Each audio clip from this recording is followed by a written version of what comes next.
So I want to talk a bit about Tennessee and its recruiting. One, because it's picked up 2 blue chip recruits in the last 3 days. One being Dillon Brooks, a wide side defensive end that Jeremy Pruitt went into Alabama to get out, coming out of Roanoke and Hanley.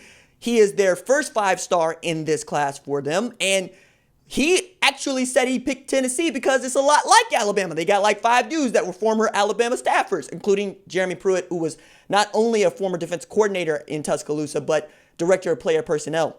And he's been quietly trying to build a monster in Knoxville.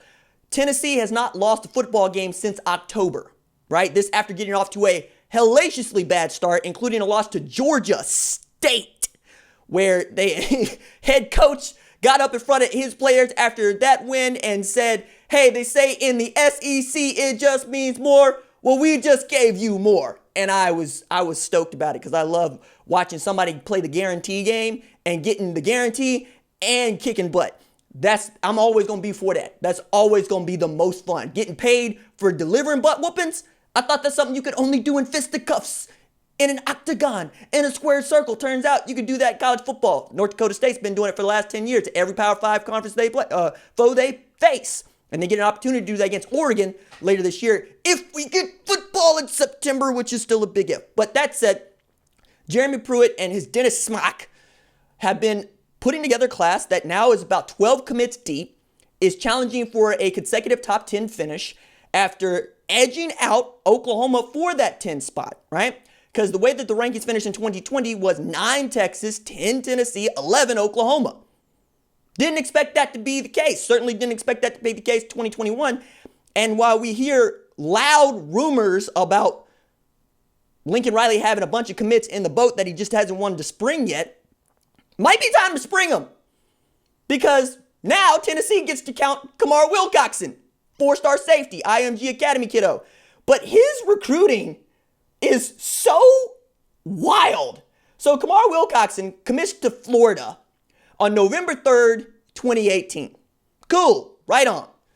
Get the 2021 commitment in 2018 for a school that is really good at putting defensive backs into the NFL and has had 3 first-round draft picks since 2016 at defensive back, including C.J. Henderson, who was taken by the Jacksonville Jaguars in this year's draft. But then, April 27, 2019, right around the time that everybody's making their commitments or decommitments, my man decommits from Florida.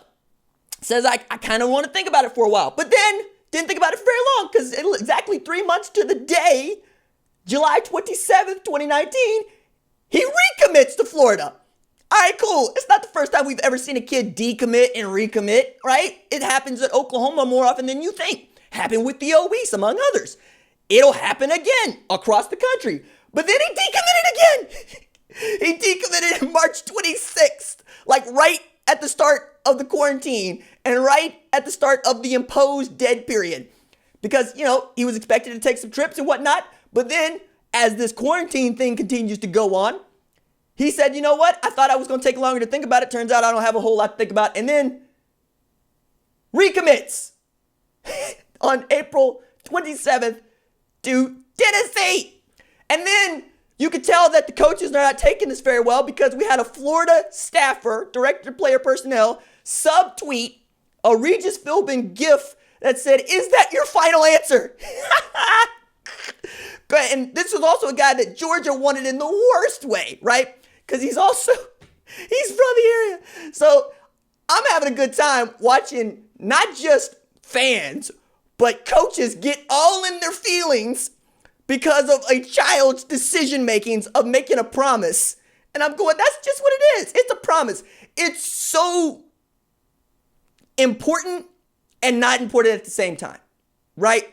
It's important because most commitments stick.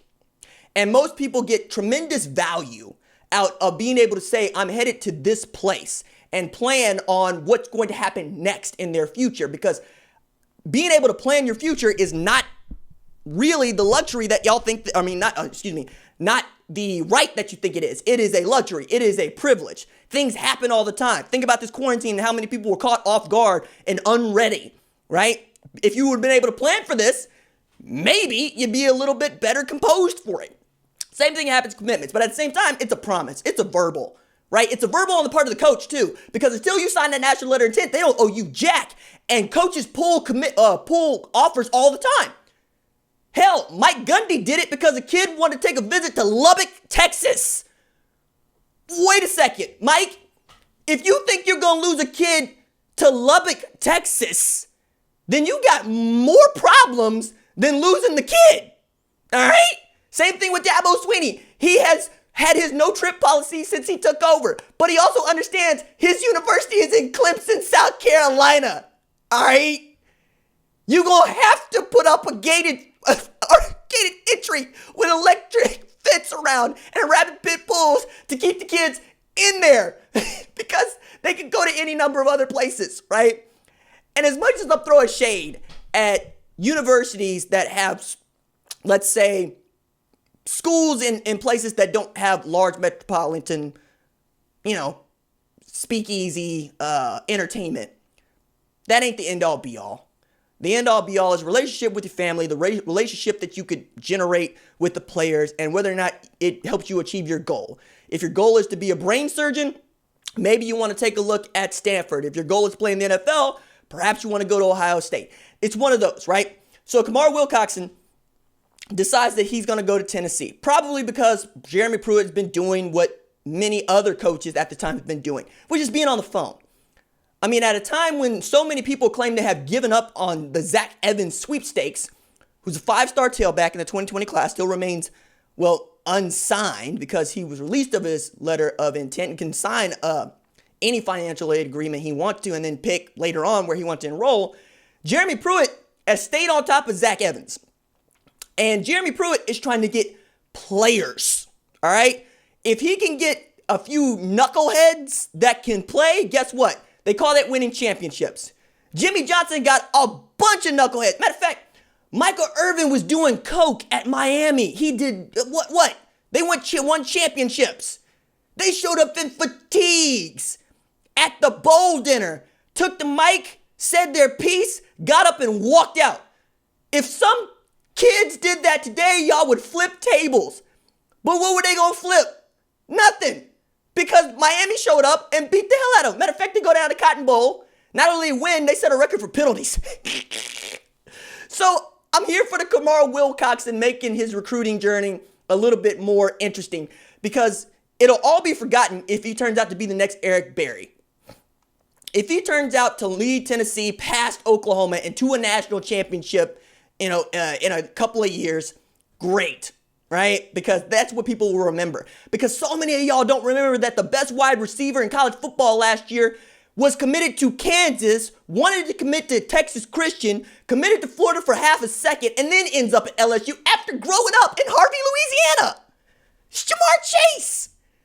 This recruiting journey is so much fun because you also get to learn what the kids are made of, what the kids value, and just what people are willing to do to get their athletic talent in the boat with them, right? Because everybody will talk noise about this Kamar Wilcoxson story or about any story that leads to several a decommitment or recommitment or wherever the kid goes until he commits to your team. Because as soon as he commits to your team, nah.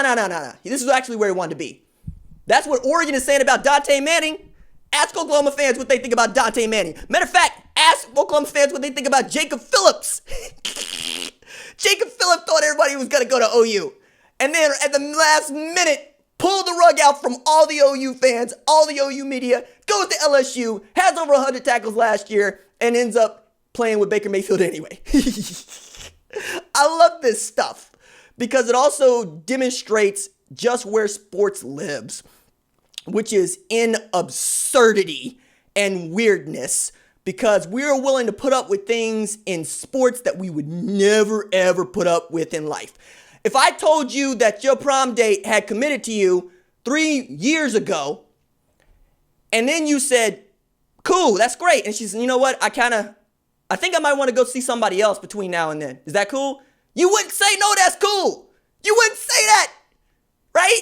And yet, if she came back to you, you wouldn't take her back. Unless you are that kind of fool, in which case I went to school with those kind of fools, asked them how that relationship turned out, right? telling you, some of y'all need to actually take a look at college football and start putting it in the category of life. And then you would just throw your hands up and be like, I can't call it, bruh. Which is half the fun. And the reason why recruiting in college football is so much fun.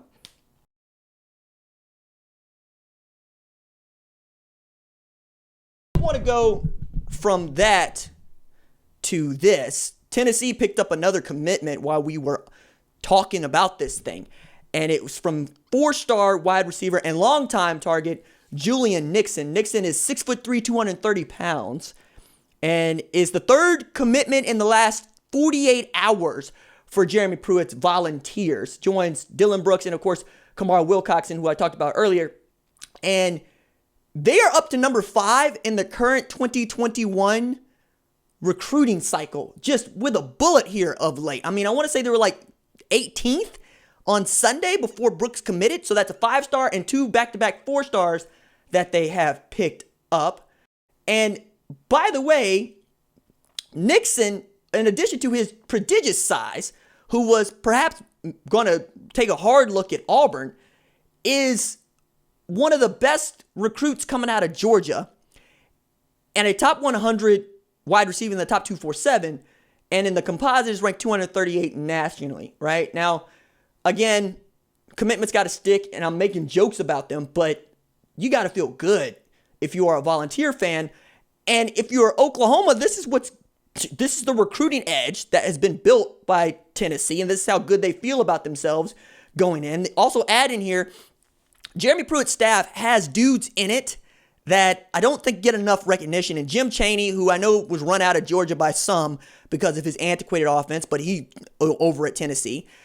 And then to make way for T. Martin, they brought in Chris Winkie, whom I know Oklahoma fans are terribly familiar with, and I can't wait to see the trend pieces about him as the quarterback's coach when Oklahoma and Tennessee play, provided that everything, goes as is planned to go in September, which is a big if. But all of a sudden, Tennessee is not only closing the gap, but challenging in a real way to finish inside this top 5. And now they're ranked number 2, of course, in the SEC, behind the likes of Florida, which has 13 commits in the boat, to Tennessee's 13 commits in the boat. Georgia, I believe, is going to close later, but they got 7 in the boat right now.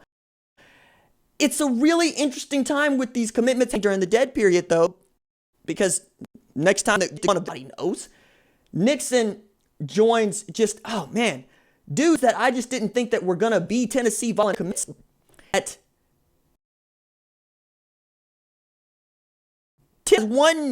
Has 8 games to show of being very good last year.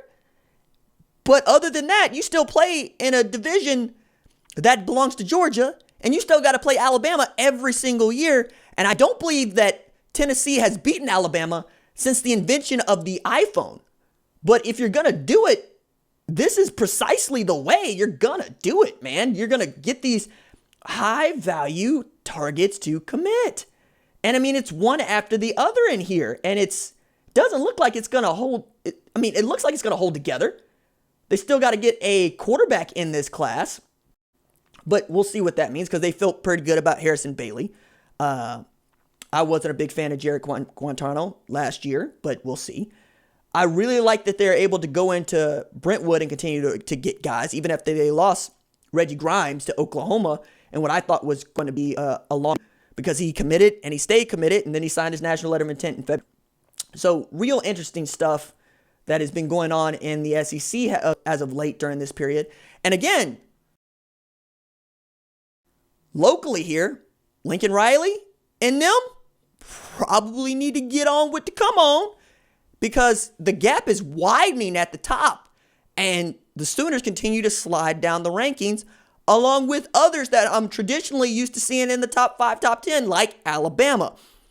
As much as Alabama fans say that they're not worried, it's time to get worried, because I don't see how you're going to get Drake Mays back into the boat. That means you got to get another 2021 quarterback, but it's going to be hard to get one that's going to follow Bryce Young, who was called the top 247 best player in the country and the offensive national player of the year last year.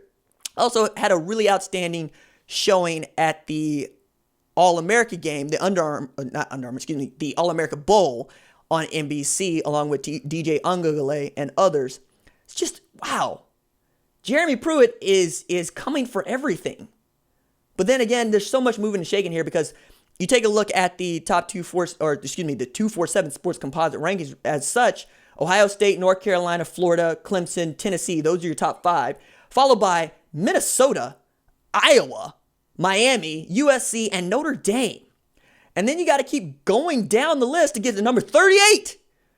Oklahoma, just behind Kansas State and just ahead of Mississippi State. And then you keep going, you get to Alabama at 46. So there's got to be some moving and shaking going on, along with, say, A&M, who's right there approaching the 40s with just 3 commits, and they just lost out on a guy that they thought they were going to get, and Landon Jackson, who commits to LSU. So wild year in recruiting continues to get wilder.